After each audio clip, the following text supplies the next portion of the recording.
So here's part 2 of that same video. There's only a few items left, but I ran out of time and space.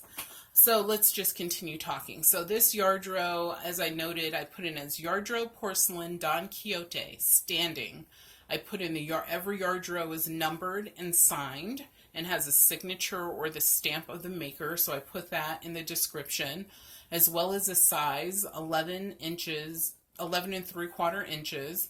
And it's in perfect condition with the original box, but it has no blade, and I noted that. So his sword is missing the actual blade. That should have been in this box, but it wasn't in there, so you have to note what the truth is.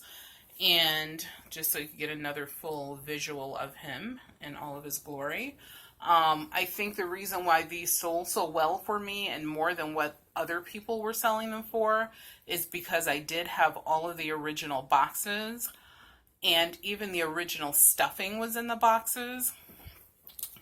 So this one, and I believe on average, I don't remember like the absolute total I spent on all the Yardrows as a lot, but I'm going to say this, I probably spent no more than $10 on it. And it sold for $60.57, and there were 4 bids on it, and the shipping was $14.95. I actually used first class shipping, and I believe the shipping ended up being like $6 or $7 and some change. And that was another adventure. And then this is very interesting.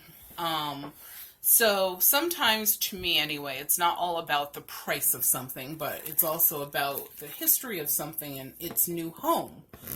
We have sold many items to movie studios to either be used, like especially when we had a hat collection that we were dealing with.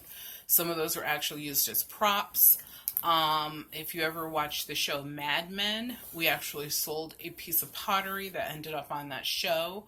We sold items to Disney, other movie theaters, not theaters, but movie companies such as Paramount.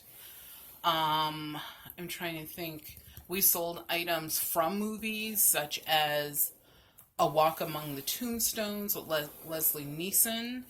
The list goes on and on. We've also sold items to other or to museums.